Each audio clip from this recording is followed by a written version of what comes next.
Hey, good day, everybody. Welcome back to Rocky Mountain Readings, where we've been reading the beautiful book, The Bar Kokhba Revolt, a captivating guide to the Third Jewish-Roman War and its impact on ancient Rome and Jewish history. Very, very, very unique, more academic bent book for sure. And yesterday we finished off at chapter 5, which has to do with the leadership and preparation of the uprising. So, yeah, let's just dive right into it. Shalom, Sheila. So glad to have you with us. Hadrian's visit and his imperial policies stirred up the Jewish population. Rebellion was in the air as tensions continued to pile up. However, unlike in previous revolts, the Jews weren't rushing into this revolution unplanned and guided merely by emotions. This time, the rebels decided to prepare themselves for the struggle. The emperor's visit, which most likely lasted from late 129 to early 130 CE, caused enough commotion to convince at least part of the Jewish population in Judea that an uprising was the only way for them to survive. Oh, 1 second, folks. Melding into the Greco-Roman world was the same as death to them. This is, I think, one of the main reasons why Christianity was so pushed by Rome is because to the Jews, melding into the Greco-Roman world was the same as death to them. Nevertheless, they didn't spur into action immediately, not even after Hadrian left Judea. Though emotions were high, it seems the rabbis, most notably Rabbi Akiva ben Yosef, calmed Jewish passions. It was clear that a premature uprising was sure to fail. Not to mention it would start while Hadrian was still in close proximity, which he was. The emperor was on an eastern tour of the Roman realm. It began in Greece, went through Asia Minor and Syria before he came to Judea. From there, Hadrian went on further south to Egypt before heading back to Syria, and then to Athens. According to some doubtful accounts, it was suggested that Rabbi Akiva even follow him to Egypt to try to persuade the emperor to withdraw his decisions concerning Aelia Capitolina and possibly the Second Temple ruins. If that's true, Hadrian refused. That's a unique tidbit. This left many of the moderate and neutral Jews to lean toward the more radical, rebellious part of their society. And that included Rabbi Akiva as well. However, while Akiva and the moderates were still holding back the uprising, the future rebels weren't sitting idly. They began preparing for their struggle by constructing various tunnels, shafts, and hideaways across Judea for both shelter and tactical use. Furthermore, it seemed they also fortified some of the strategically advantageous locations in the countryside. These positions were their passageways were to be used as places of refuge in case of overwhelming Roman threat and as localized centers of resistance. These constructions were attested in both the Roman sources and archaeological findings. Additionally, Roman sources also mention the Jews stockpiling armaments in preparation for war. They supposedly made weapons of inferior quality for the stationed Roman garrisons, hoping they would reject the faulty arms, which would then allow the rebels to keep and refurbish them. It seems certain the insurgents did stockpile weapons as part of their preparation due to their substantial number of fighters. Regardless, no archaeological evidence backs up the claim of manufacturing defective weapons. Quite the contrary, the weapons found at rebel-controlled locations are of similar quality to the ones the Romans used. Such careful and organized preparations suggest the upcoming revolt had a centralized leadership.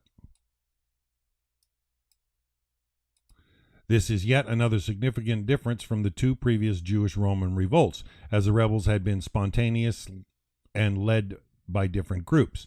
They were sometimes even divided into confronting factions.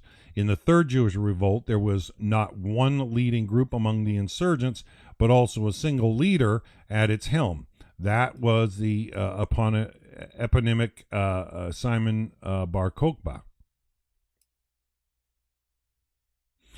He had undisputed control over all matters of the rebellion, most notably its military and stately matters. His existence and position are corroborated by both ancient histories and archaeological findings. Not only was his name found on coins minted by the insurgents, but there were also a number of signed letters found in a cave in the Judean desert bearing his signature. In them, he orders his subordinates and threatens punishment to those who disobey him. These fully confirm the leadership role assigned to him in both Roman and rabbinic literature. This is a modern illustration of Bar Kokhba. Despite that, his early life is a complete mystery. None of the sources mention his life prior to the rebellion, and there are no other contemporary records of him. However, a few speculations are possible. His letters and accounts of him point to the fact that he was literate. He was familiar with the Talmud and possibly even to some degree with Greco-Roman literature. This suggests he was more likely a member of the higher class, maybe close to the rabbis. There was some vague indication he was even related to Rabbi Eliezer of Modi'in. Bar Kokhba was also familiar with the art of war, both in terms and strategy and combat mastery. These may have come from his education, but it is also possible he had some direct contact with these matters. It's possible he learned these either by participating in some anti-Roman banditry or that he had encounters with survivors from the previous revolt. However, these notions are more in the realm of conjecture than proof. Only one thing is certain. His given name wasn't Bar Kokhba, but Simeon ben Kosiba, which was attested by letters found near the Dead Sea. Its meaning is uncertain, prompting historians to speculate if it was either a patronymic derived from his father's name or if it was tied with his birthplace. On its own, such information isn't very meaningful until the origin of Bar Kokhba is examined. The literal meaning of his name is son of a star. And it is an epitaph he was given either shortly before or in the early days of the revolt, possibly by Rabbi Akiva himself. However, its true meaning suggests that Simeon was seen as the Messiah, a savior and liberator figure of the Jews and the restorer of the Davidic kingdom. That additionally implies Simon was of Davidic descent, as only the sons of David were canonically allowed to rule the Jewish kingdom. Of course, the link between Simon and David is unrealistic. Some scholars even explain the supposed relation with Rabbi Eliezer as a later rabbinic literary trope in an attempt to link him to Davidian genealogy. Nevertheless, it is important as it implies a messianic dimension of the revolt. At the same time, it poses the question of what kind of messianism was seen in Bar Kokhba and his rebellion. It's hard to conclusively piece out the complete ideology behind the last Jewish uprising, as its meanings and metaphors linked with its leaders can be read and understood differently, not to mention the questionable partiality of the ancient sources. Despite that, the two main interpretations are that it was either religious or political messianism.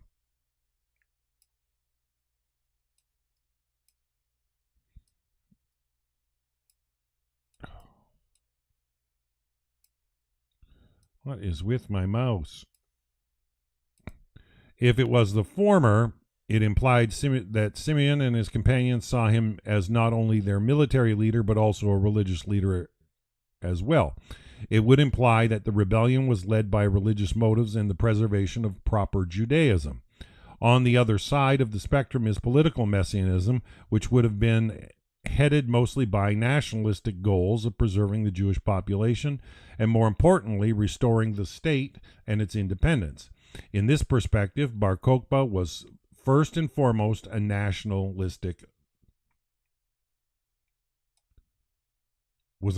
leader whose messianic role was merely one of an earthly liberator and not a spiritual one.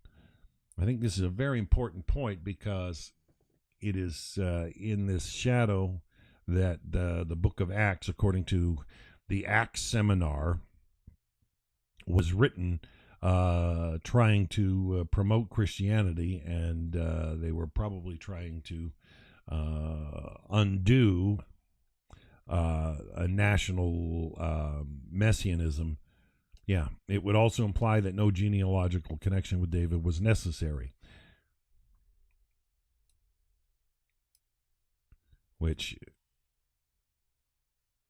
Christianity definitely pushed. And yeah, the issue of the messianic nature of Bar Kokhba's leadership prompts another question. What title did he use for himself while leading the restored Jewish state? According to some sources, Simon was supposedly officially ordained as the Messiah or King Messiah. The latter implies that Bar Kokhba unified religious and civil rule, as the title of Messiah could be seen as a substitute for the high priest. Additionally, the title of Messiah on its own could imply the unity of those two authorities.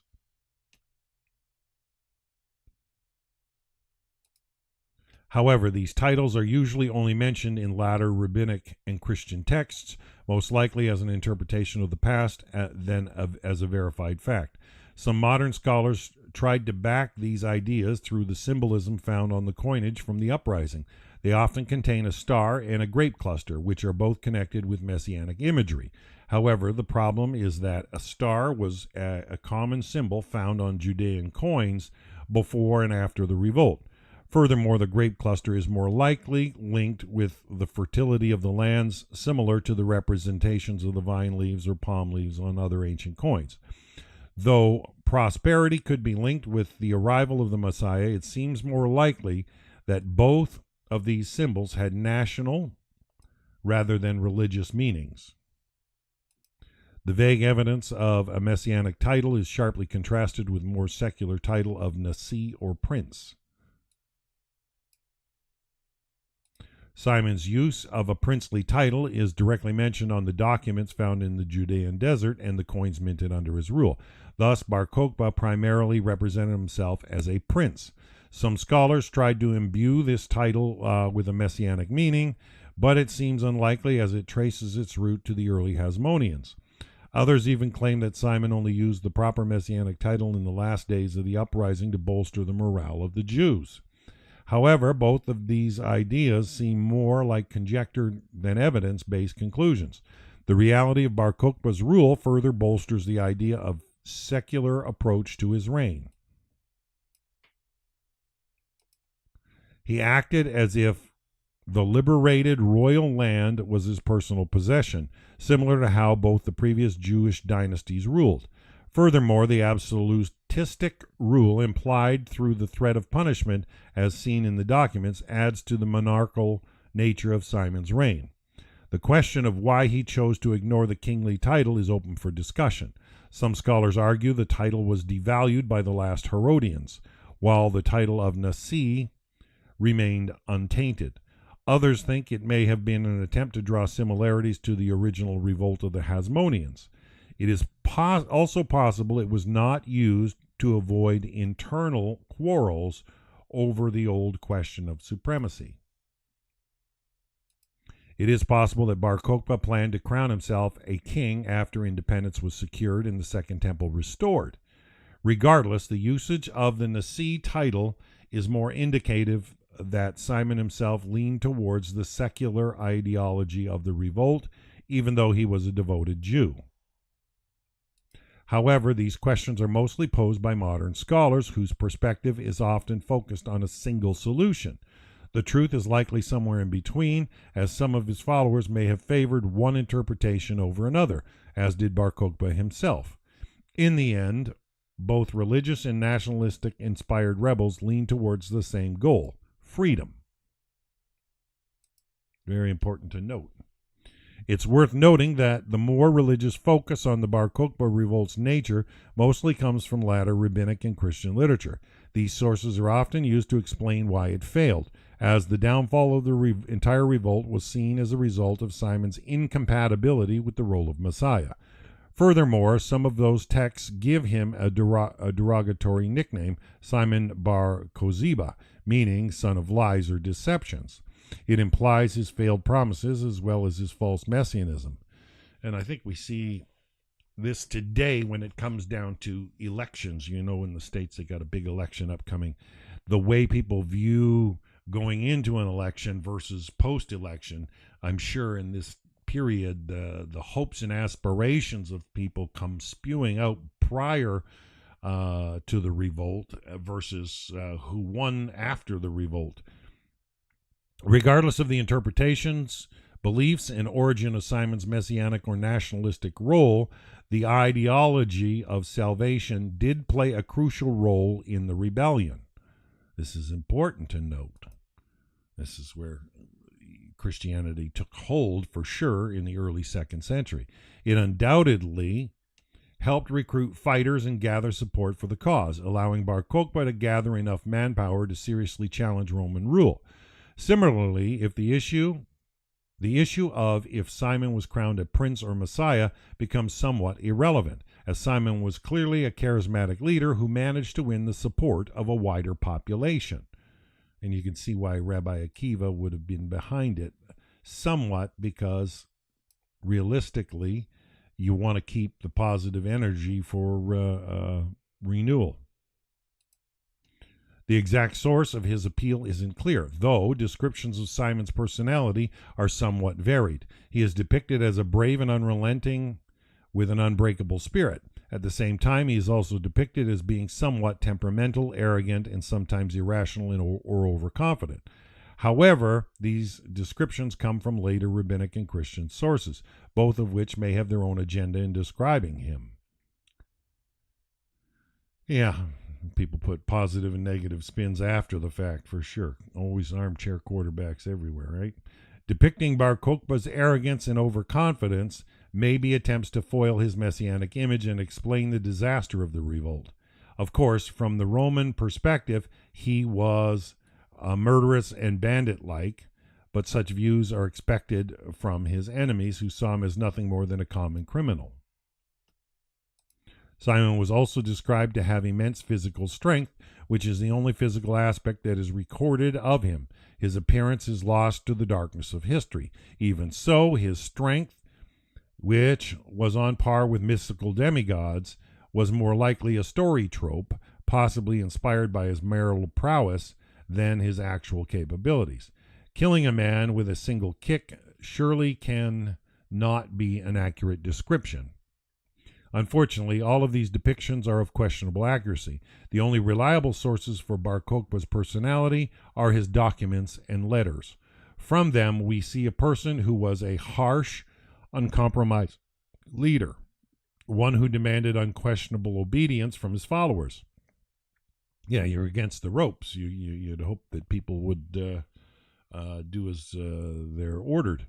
His orders were often quite detailed, to the point of micromanagement, and failure angered him. That was a sign of the times, right? There are also signs of sarcasm in Simon's writing, pointing to a sharp wit. The glimpses of his charisma can be seen when he addresses his fellow rebels as brothers and indicates a special bond. Adding to that is a letter where he is addressed as beloved father, indicating signs of respect given to Bar Kokhba. The documents also shed light on him as a devoted Jew, although it appears he was a practical politician first and foremost. It seems he meticulously followed the traditional rituals and practices for holy days like Passover and Sukkot, as well as the Sabbath. While these glimpses don't paint a full picture, they give the outlines of someone whose qualities made him a suitable leader for the Jewish rebels, which explains at least partially why they followed him so devotedly.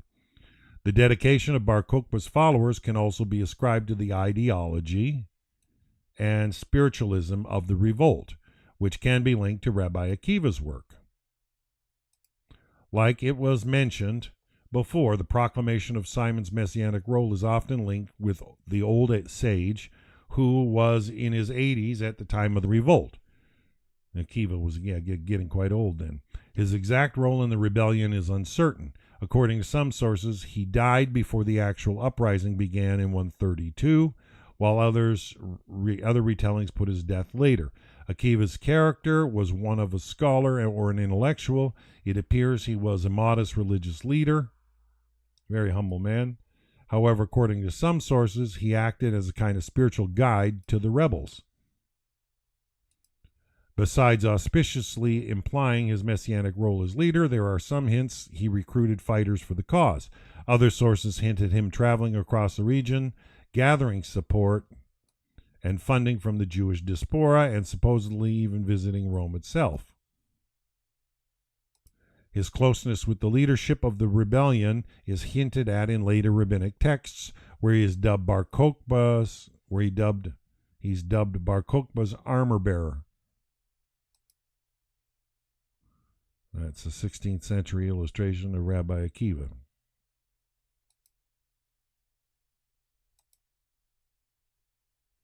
Despite that, Rabbi Akiva's exact role and level of participation are merely indicated. There is no concrete evidence that his involvement was that prominent, though it seems likely he was supportive of the cause. All the evidence pointing to Akiva's supposed role as a spiritual leader and part of the revolt's leadership are based on later legendary sources, making it yet another debatable part of the Bar Kokhba's revolt's legacy.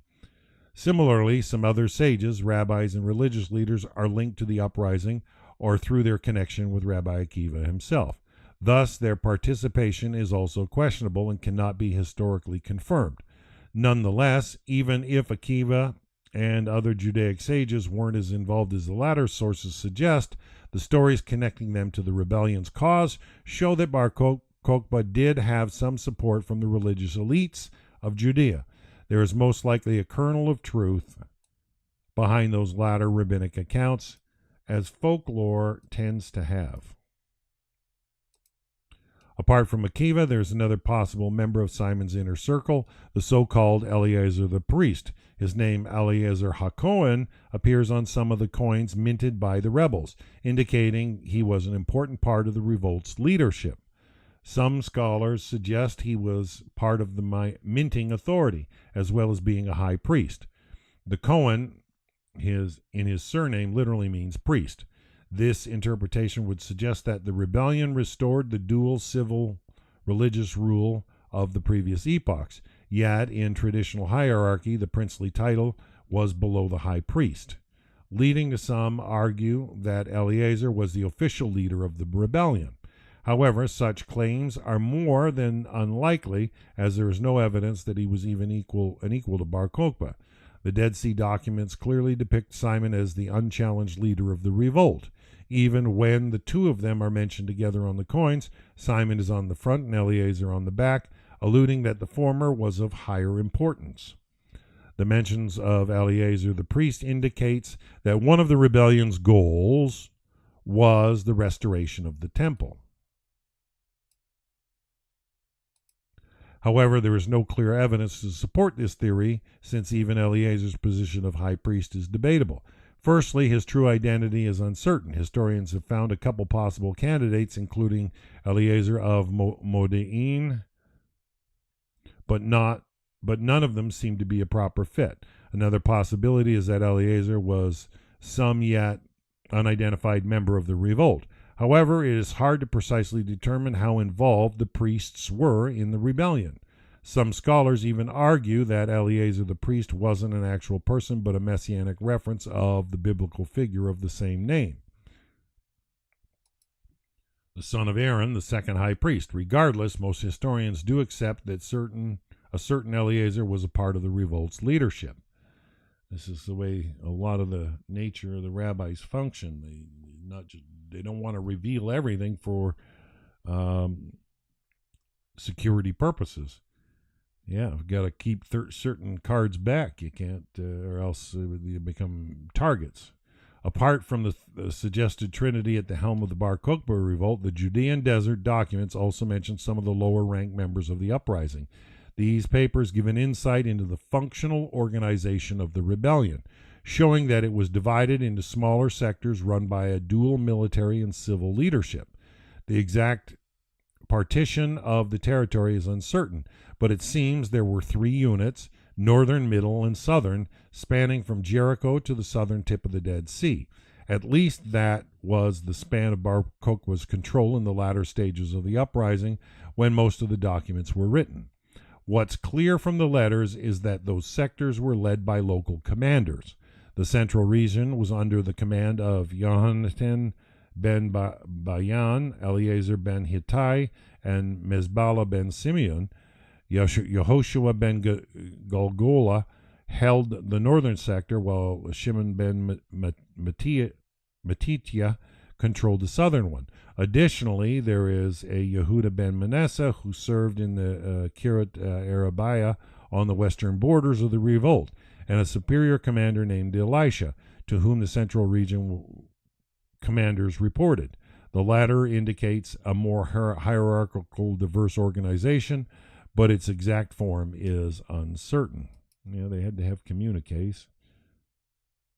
A weight used by the Bar Kokhba administration indicating a centralized control of the markets with the inscription. It said Ben Kozba, Prince of Israel. What is clear is the duties of these military commanders, these military commanders held.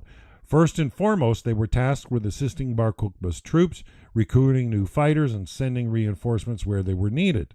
They also maintained discipline and control over their regions by imprisoning deserters and those who disobeyed. Apart from military matters, it seems these commanders were also tasked with supply management, most notably food, as well as some religious items used in the rituals. This extended to sending these supplies to other military camps, including directly to Bar Kokhba. These commanders were also required to perform any orders coming from their leader, as well as to keep him informed about events under their jurisdiction. Alongside the commanders were the so-called Parnasim, or administrators, who represented the civil part of the rebel government. Once again, the Judean desert documents mentioned some of their names, like, for example, Jonathan ben Mahanaim, Jonathan ben Yeshua, Horan ben Yishmael, Yeshua ben Elazar, and Hillel ben Garis. From the papers, it looks like their primary task was leasing Bar Kokhba lands that he had appropriated and collecting the tithe taxes. These were levied at the usual ancient rate of 1/10 of the agricultural output of a plot, most likely making it the primary source of revenue for the rebellion. They also dealt with local complaints. The Dead Sea texts show that these positions were temporary, as, for example, Yohanan ben Yeshua was replaced as the Parnasim by Jonathan ben Mahanaim. If we assume that the civil administration was modeled the same way as the military, it is also possible to assume they had a more developed hierarchical organization, but there is no clear indication of that.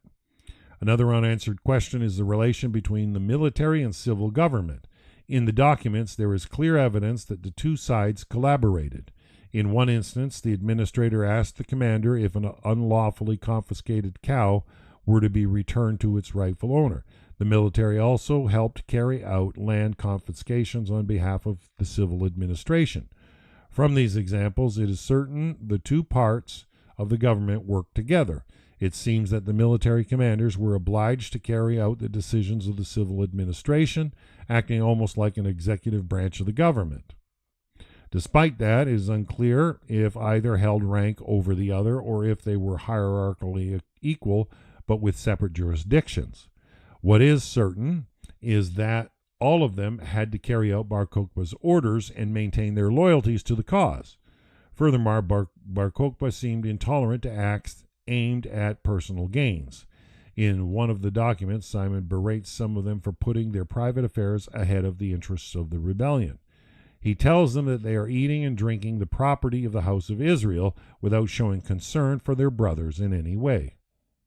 All of these brief insights, both in terms of Bar Kokhba's character and the revolt's organization, present a rough outline of what made this rebellion unique. Nevertheless, it is clear that many aspects of the Bar Kokhba revolt are still a mystery, and that there are many more questions still awaiting for an answer. Chapter 6: The Course of the War. Unlike the previous clashes between the Jews and the Romans, the Bar Kokhba Revolt tested the might and resolve of the empire on a whole new scale. Thanks to the extensive preparations and capable leadership, the Jews proved to be respectable foes to the well-trained Roman legions. Very important. It is difficult to estimate the size of the rebel forces. As for the sources mention impossible numbers of over 400,000 men. Nevertheless, it is clear that they numbered in the tens of thousands. Their equipment varied, though it is likely the initial forces wore lighter armor and were trained with less professional arms. However, after they managed to defeat several Roman armies, they looted their equipment. Thus, a Bar Kokhba rebel may have worn anything from a linen or wool tunic to well-crafted scale or plate armor, similar to what the Romans wore. They also wore helmets and used wooden shields, which were usually round and sometimes reinforced with leather rims. In terms of weapons, it seems the insurgents mostly used swords and spears, but various knives and daggers were also found at archaeological sites. Sometimes, in times of need, they even turned to kitchen cutlery and other bladed tools. These weapons ranged in quality with both bronze and iron varieties. Additionally, the rebels used bows and arrows, spears, and slingshots. All of that brought great versatility to the Jewish troops, but they lacked cohesion and training. However, they did have high morale and considerable motivation. 2 Roman legions numbering 11,200 legionnaires together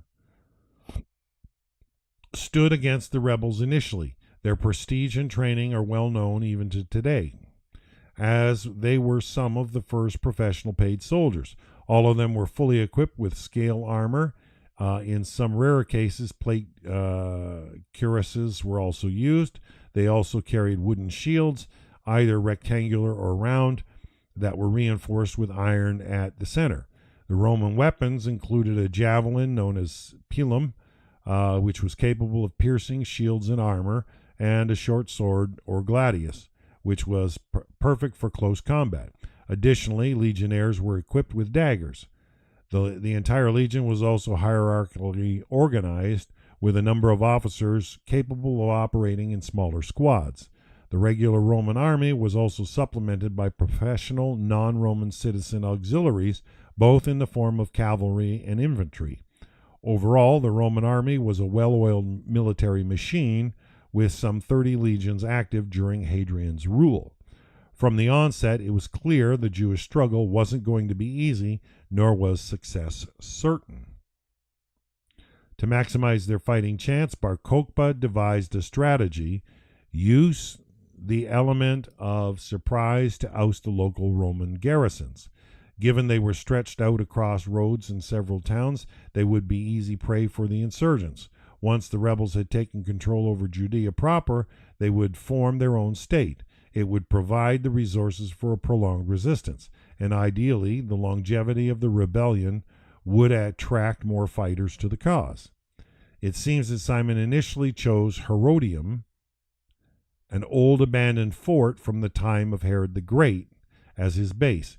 It had formidable fortifications, and it was situated 9 miles or 15 kilometers southeast of Jerusalem. However, he later chose Betar, a well-defended city on a hilltop about 6 miles, 10 kilometers southwest of Jerusalem. Yeah, Betar is where Rabbi Chaim Kaufman lives. From there, Bar Kokhba would plan to orchestrate his guerrilla warfare, using hit-and-run tactics to wear down the Roman will to fight. It was imperative to avoid direct large-scale confrontations with such a superior enemy. By using knowledge of the local terrain and tunnel networks that were prepared ahead of time, the Jewish insurgents would be able to ambush the heavier and slower Roman legions, taking out their supply caravans and harassing their rear. If employed properly, such tactics could win against Roman legions, which was proven in Octavian's Germanic campaign and the crushing defeat in the Teutoburg forest. With a plan devised and preparations carried out, the Bar Kokhba revolt began in 132 CE. most likely during the summer months. However, before continuing with the campaign, an important note had to be made. Sources covering the Third Jewish-Roman War are far from perfect. The Roman sources do not go into too much detail about the exact course of the conflict, but only give an overview. Furthermore, some of them were written much later by Christian authors whose feeling towards the Jews were more than negative, making them unreliable.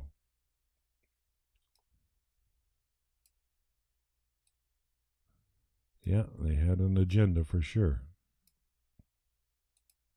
Similarly, most of the rabbinic texts from the later periods are filled with legendary motives, rendering their accounts as questionable as the Christian text.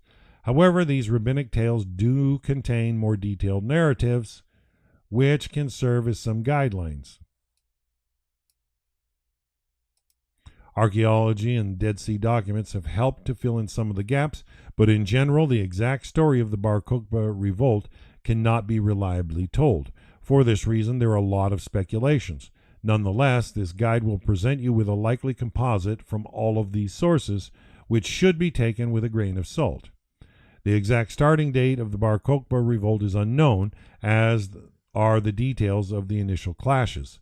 There are two likely possibilities. Either it began with a single attack on one of the Roman garrisons, or it was a coordinated assault of several smaller rebel groups taking out Roman military patrols.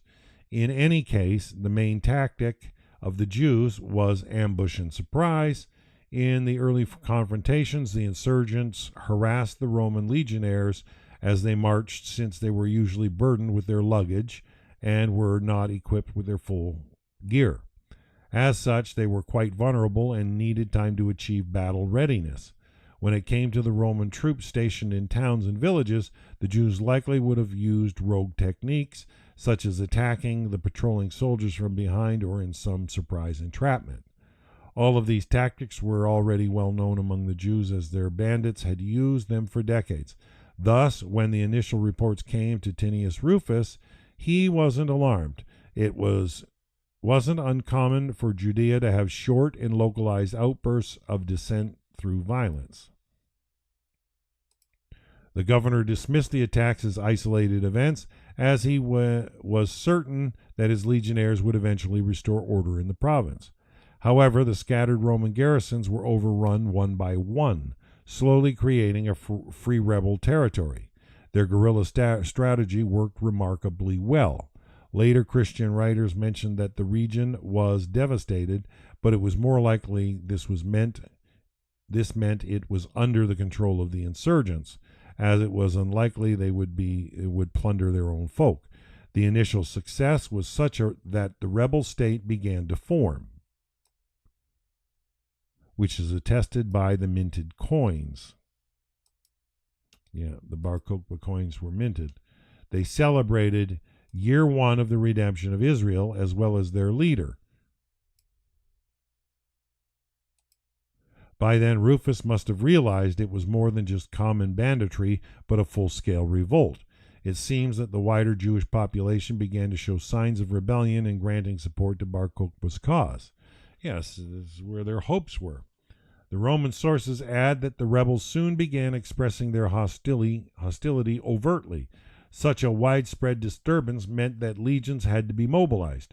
At the time of Legio IV Ferrata, 6th Ironclad Legion, was based in Galilee, while Legio X Fretensis, 10th Legion of the Strait, was in Jerusalem.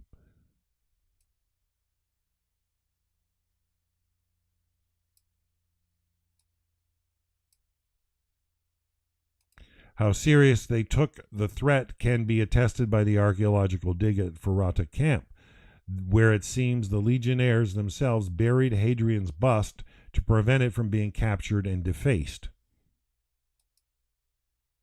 The initial success began to yield fruit for Bar Kokhba's cause, as there is some evidence of Jewish people from still Roman-controlled territories flocking into liberated Judean state. By then, Tinius Rufus became aware that his adversary was named Simeon Bar Kokhba, or as it was inaccurately transcribed, Kokhibus or Bar Kokhba. This indicates that Simon's nickname had already replaced his given name. It also means that Rabbi Akiba had already declared him to be the Messiah, leading Rufus to realize the national religious ideology behind the uprising. According to the rabbinic sources, this prompted him to ban public teachings of the Torah.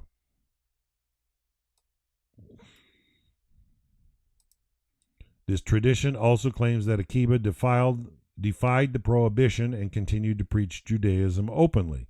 This led to his execution, which the rabbi faced with witty remarks.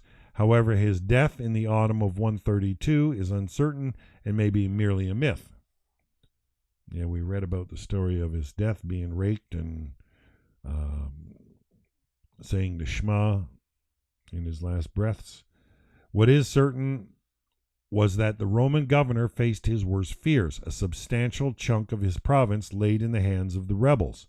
While the exact extent is uncertain, it most likely covered the majority of Judea proper, most notably the areas of the Judean hills, Judean desert, and parts of the Negev desert. Not only that, but before the Roman forces managed to regroup and collect themselves, 2 legions and their auxiliaries suffered considerable casualties from Bar Kokhba's guerrilla campaign. This left Rufus between a rock and a hard place. He needed to stop the spread of the uprising and also work on a counterattack to quell the rebellion. Prolonged insecurity of the region could threaten the whole eastern regions of the Roman Empire. So you can see, why the Romans would completely quell it. They didn't want to lose their grip on the entire Eastern Empire. To achieve both, Cnaeus Rufus had no other solution but to ask the emperor for assistance. Hadrian's response was prompt, as he realized that the Jewish rebellion was a serious threat that needed to be dealt with once and for all. He immediately ordered the surrounding legions to send reinforcements, though only cohort detachments, units comprising around 480 soldiers, not the entire legions. Thus, parts of Legio III Gallica, under the command of Gaius Publicus Marcellus and the legate of the Syrian province, arrived from Syria. Detachments of the Legio II Traiana arrived from Egypt. Finally, Legio III Cyrenica, named after the Roman name of modern-day Libya, led by provincial commander Titus Haterius Nepos, came from the east. For Syria and Egypt, losing part of their military force was not a big deal, as they had more than one legion stationed within them. However, moving Cyrenica left most of the Arabian province, also known as Arabia Petraea, vulnerable, which is where the early churches flourished, most notably against another Jewish revolt. In fact, it has been suggested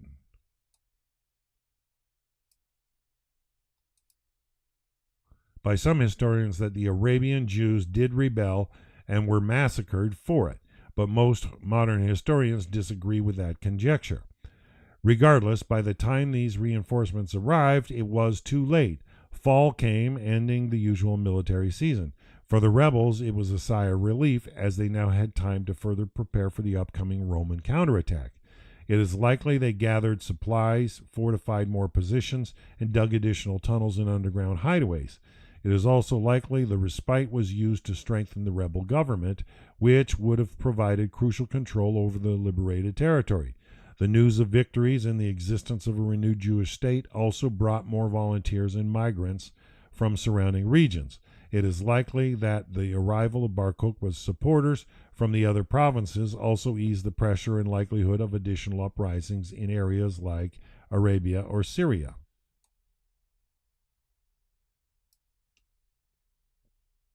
Which is also where the Christian churches went to. Nevertheless, it's reasonable to assume the Roman government heavily suppressed any public admiration of the Jewish revolt. It's reasonable to assume. More importantly, within the arrival of additional troops, Rufus was able to contain the spread of the revolt and maintain order in other parts of the province. which would have allowed him to focus on the uprising in Judea proper. Roman legions resumed their campaign in the spring of 133. They began exerting constant pressure on the rebels, who proved more than their match.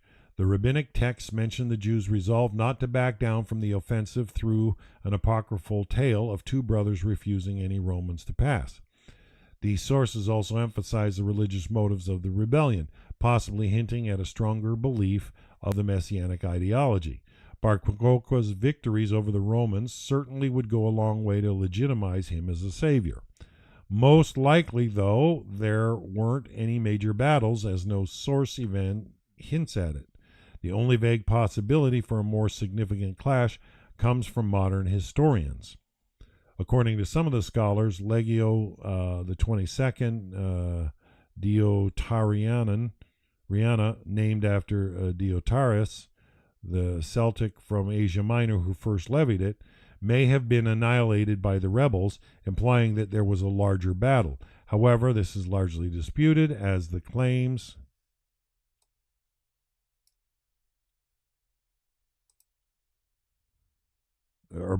claim is based on the fact that Diotariana disappeared from the list of Roman legions between 120 and 145 CE.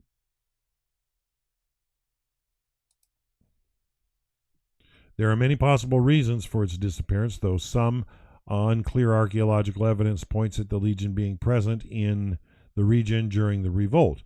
Some scholars even claim that the lack of evidence for its existence after 120 was due to damnatio memoria, the Roman practice of erasing people from official accounts. The legion may have received such a punishment because of a shameful defeat. In the end, the true fate of Legio the 22nd is unclear. What is clear is that the Jewish rebels managed to repel the Roman forces from subduing their uprising, as their state survived into 134 CE.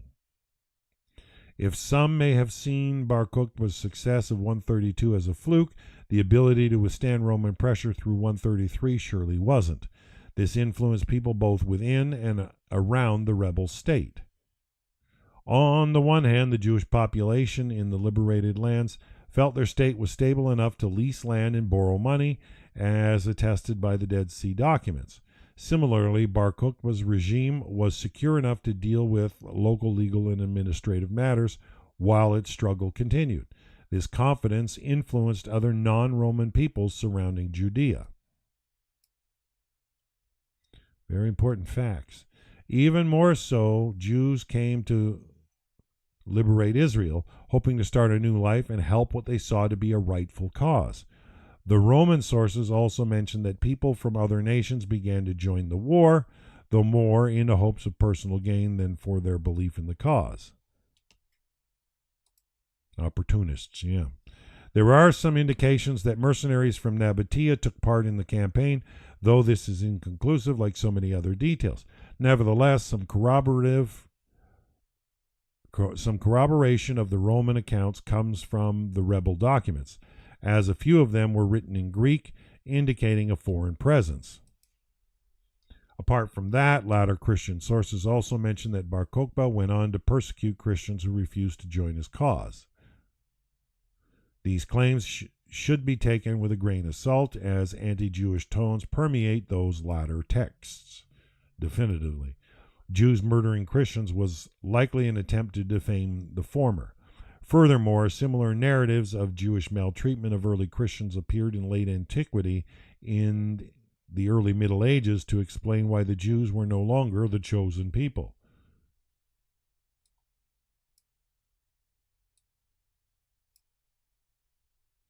That's a replacement theology.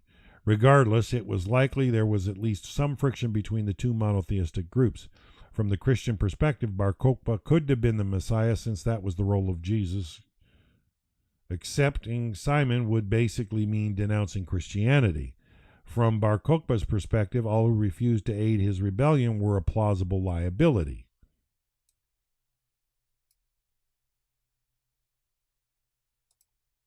Additionally, there are some signs that after the destruction of the Second Temple, some Jewish leaders tried to eradicate all Judaic sects in an effort to purify their religion. It is possible that Bar Kokhba's rebellion gave them the perfect pretense to deal with the Christians, whose religious identity was still in the process of separating from Judaism. Thus, some violence seems likely, though its extent is unclear. Despite all of the internal problems and constant threats from the Roman legions, the Judean rebel state survived the military season of 133. As the year slowly entered into winter, the two warring sides neared each other. As Jewish documents divulge, in some areas the two forces were stationed so close to each other that it was too dangerous for the civilian population to move around freely. Another year of stubborn resistance was too much for Hadrian to bear. During the winter season of 133 and 134, he ordered new units and commanders to Judea to deal with the Bar Kokhba and Jewish insurgents. Detachments of Legio X Gemina, the twins, under the command of Quintus Lollius Urbicus, came from Pannonia Superior, a province covering parts of modern-day Hungary, Croatia, and Austria. More importantly, Hadrian ordered the governor of Britannia, Sextus Julius Severus, who is singled out by the Roman sources as a capable general, to head to Judea. There is some evidence that he brought smaller detachments of Legio 20 Valeria Victorious Valeria, likely named after one of its successive commanders, as well as possible Legio the 6th Victorix with him. However, the emperor knew the rebellion had to be dealt with quickly, and for that to happen, more troops were needed. Reinforcements also came from Legio the 12th Fulminata Thunderbolt, which was based in Cappadocia, as well as Legio the 5th Macedonia and Legio the 6th Claudius, which came from Moesia. Now, these are important. I want you to understand this because as the reinforcements are leaving, Christian churches popped up in the area. Not coincidental. Moesia was known as modern-day Serbia and Bulgaria. Apart from that, some modern historians argue Legio the 9th Hispana, the Spanish, also went to Judea, and that it was annihilated like Diotariana. However, evidence for such claims is even weaker than the case of the Diotariana, making it highly unlikely. Some other legions also have been vaguely linked with suppressing the Jewish uprising, though only occasionally and without wide scholarly support. Thus, in total, members of about 10 legions actively participated in quelling of the Bar Kokhba Revolt. Yeah, so all these Roman legions that vacated is where Christian churches popped up in revolt. Okay, however, it's worth pointing out that only 3 legions were present in their totality. Those were the Judean-based Ferrata and Fretensis and the Syrian Gallica. Along with the legions and their detachments, there were a number of auxiliary units. There were most likely about 10 of them, though some modern historians think there may have been more than 40. All in all, by early 134, the Roman army had prepared a serious fighting force up to 60,000 strong.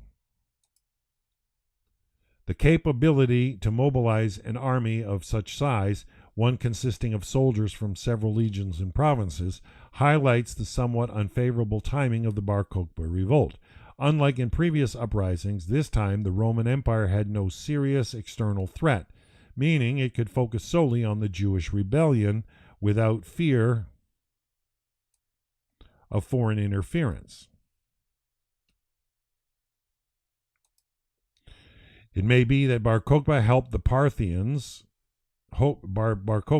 Parthians would see his uprising as an invitation to intervene and renew hostilities with the Romans.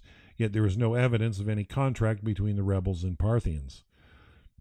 The rebel state seems to have been without allies, and even the wider Jewish diaspora in the Parthian and Roman empires remained rather passive. Nevertheless, the revolt wasn't doomed. The rebels had a formidable defense system of caves and forts, as well as a large fighting force. Their exact numbers are unknown, but some scholars go as high as 200,000. However, such estimates seem to be excessive when put in perspective with overall Jewish population in Judea and the rebel state.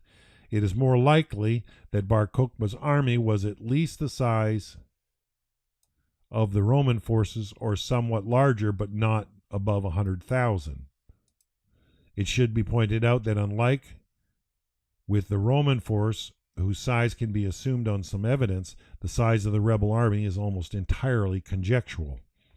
In any case, the two sides resumed military operations in early 134 CE. The Roman sources indicate that the chief commander of the Roman army had become Sextus Julius Severus. However, the exact command structure remains unknown. It is plausible he came up with the overall strategy, but did not have direct command over the other generals, including Rufus. Other possibilities are that Rufus retained his overall governing position since it was his province, or that all the legates worked together as equals. Some scholars have also suggested that Rufus may have died in combat in 132-133. I think we read somewhere that he got ill and died. Campaigns allowing for Severus to take over the sole supervision of the war efforts.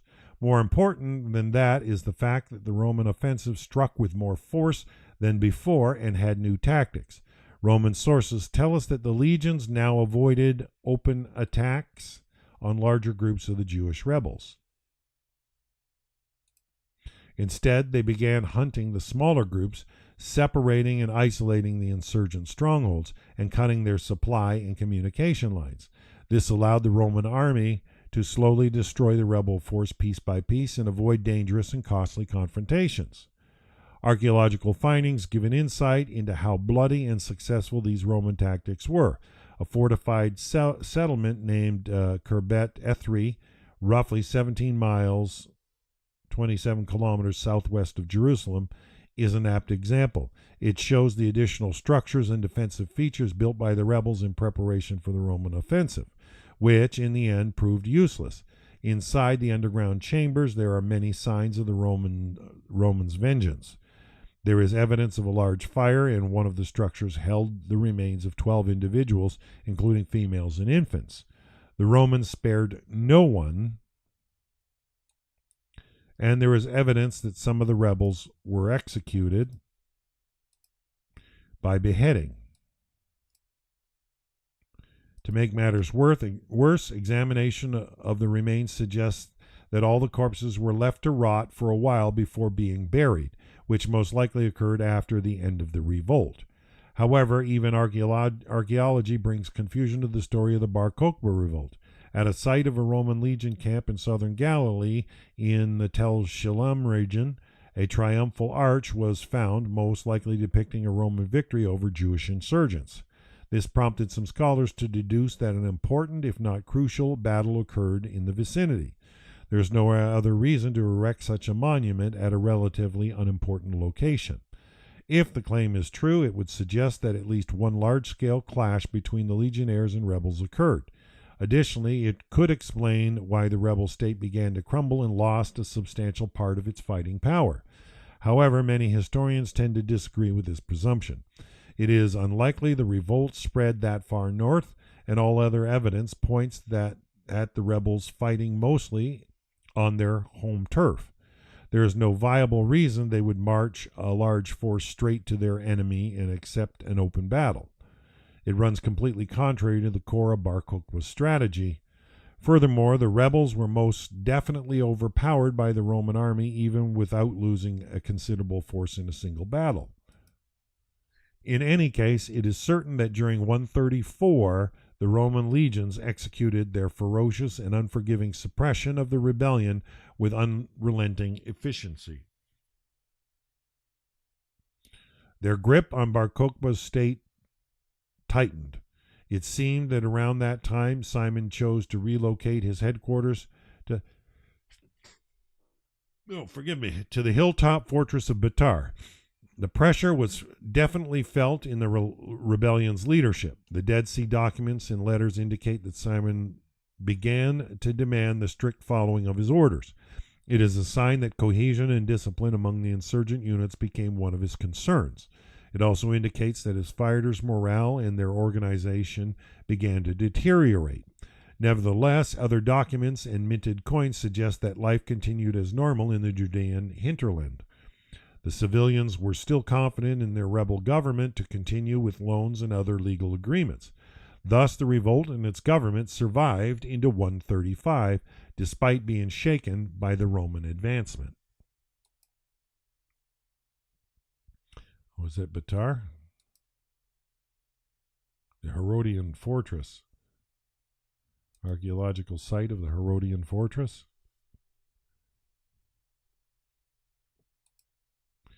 The third year of the Third Jewish-Roman War proved to be when the Jewish fortunes completely reversed. In the spring, the Romans renewed their offensive, pressing deeper into the insurgents' territory. Though the exact date is unknown, it seems likely that Herodium fell in early 135. The tunnels and makeshift walls were no match for the experienced Roman legions. After taking out what was by the second most important rebel stronghold, Severus moved to strike at the head of the revolt, which was further east into the Judean hills. According to the later Christian sources, it all became clear to all Jews that no fortifications or underground passageways could handle the relentless Roman advance. By then, the Judean civilians gathered their valuables and families and headed to the closest stronghold. Many chose Batar, as it was clearly the strongest of all the rebel bastions. The rabbinic sources indicate, though yet another apocryphal tale, the sheer number of the refugees in the fort. According to them, there were 400 synagogues with 400 teachers who each had 400 pupils. Of course, the suggested number of 160,000 pupils is a gross exaggeration, but it indicates how crowded the city was. Additionally, some sources mention that there were 80,000 soldiers. Once again, this is hyperbole, but it does suggest that the defensive forces were still considerable. It wasn't long after the fall of Herodium that the Roman troops arrived in the valley of beneath Batar. The legionnaires immediately found the only water source for the entire town, and they posted fences and guards to prevent the Jews from replenishing their water supplies. Then, most likely around the same time, both sides began erecting walls. The defenders jury-built the new walls and towers, adding another layer of defense to the city. Simultaneously, the Roman legions built their own siege walls to prevent any relief or resupply lines from arriving at the fort. Thus, by the summer of 135, the rebel state's capital, with its leaders still inside, came under siege. The people had to survive solely on water stored in cisterns carved into the hill. Batar wasn't going to last long, and both sides were aware of that. Both the archaeological evidence and the written sources indicate that the Roman besiegers bombarded the city with catapults and ballistae, weakening both the fortifications and the defenders' morale. Supposedly, Bar Kokhba exerted his superhuman strength, catching Roman siege projectiles in midair and hurling them back at the soldiers. Of course, this is just a mythic representation from the rabbinic stories. This is showing one of the walls, or the siege wall. Remnants of the rebel walls. Yeah, quickly pieced together defensive wall. These texts also convey the story of how Bar Kokhba killed his supposed uncle Eleazar of Modain in a fit of outrage, as he suspected him of betrayal. This and some of the Dead Sea documents in which Simon threatens punishment if he's disobeyed indicate that there was some mistrust between the Prince of Israel and his subjects by then. That surely only worsened Bar Kokhba's position during the siege of Batar. Nevertheless, the Romans seem to have been patient as the siege continued for a while. It is uncertain how long the blockade went on, but it appears to have ended in the summer of 135. The rabbinic texts mention August 4th as the day Batar fell. But it may have been yet another legendary aspect, as that was the day both the first and the second temples were supposedly destroyed. What seems more certain is that the legionnaires waited long enough for exhaustion to weaken the defenders. Once they were sure the stronghold could be taken without too many casualties, they attacked. It is possible they chose to storm the fort from two different sides and further stretch the already limited rebel resources. Bar Kokhba's fighters showered the advancing Romans with arrows and sling stones, as evidenced by the archaeological findings. It could be presumed the legions approached in some sort of protective formation, like the famous tortoise, where the guys have the shield of marching. Yeah. Once they broke into the fort, street fighting ensued. The Jewish insurgents stood no chance against the better equipped and well-trained Roman soldiers. A massacre ensued, as the Romans showed no mercy. They killed everyone they caught, civilian or not. While exaggerated, these events are recorded by the rabbinic texts. These sources mention people being wrapped in the religious scrolls and burned alive, children having their heads cracked, and the Romans gathering the heads of the decapitated into boxes. Supposedly, the surrounding soil and streams were covered in the blood of Jewish victims. Among the dead was Bar Kokhba, though the rabbinic sources give conflicting testimonies of his death. Some mention him dying of natural causes just prior to Bitar's last stand, while others say that he was killed during the battle, either by a traitorous Samaritan or by order of the Jewish priests who marked him as a false messiah.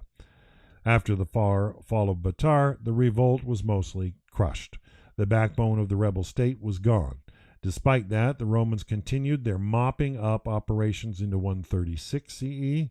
They went on the hunt for remaining pockets of insurgent forces, slaying anyone they presumed to be their member. It was the systematic destruction of the rebellious population, as the Romans didn't want another revolt destabilizing the East.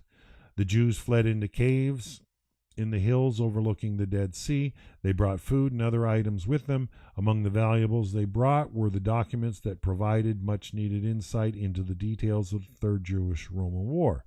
However, by then the Romans were well aware of the rebel caves, thus they had no trouble finding them. Through a combination of force and starvation, they eradicated the last remnants of the rebellion without much effort. By the summer of 136, these last cave refugees went silent. The Bar Kokhba revolt was finally over, and it had been suffocated in blood.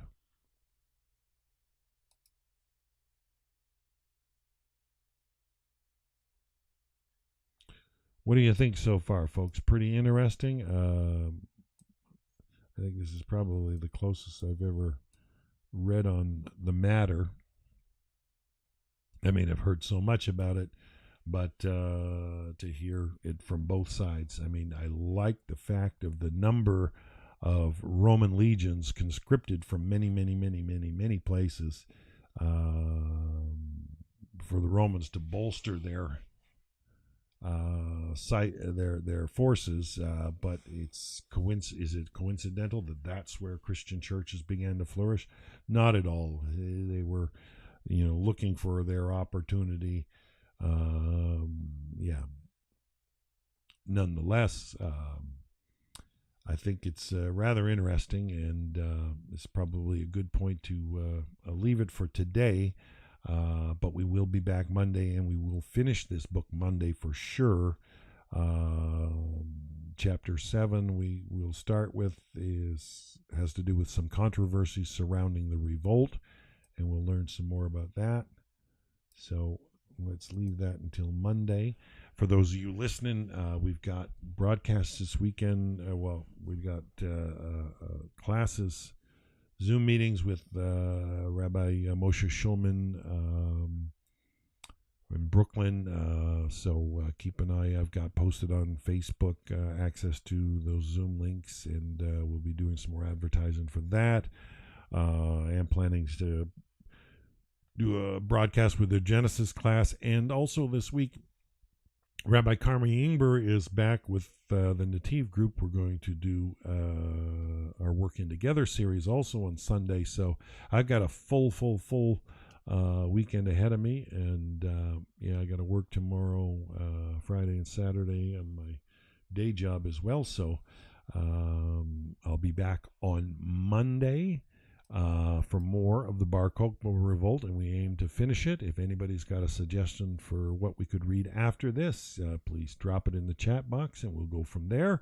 If I can find it in a Kindle edition, I'd be glad to.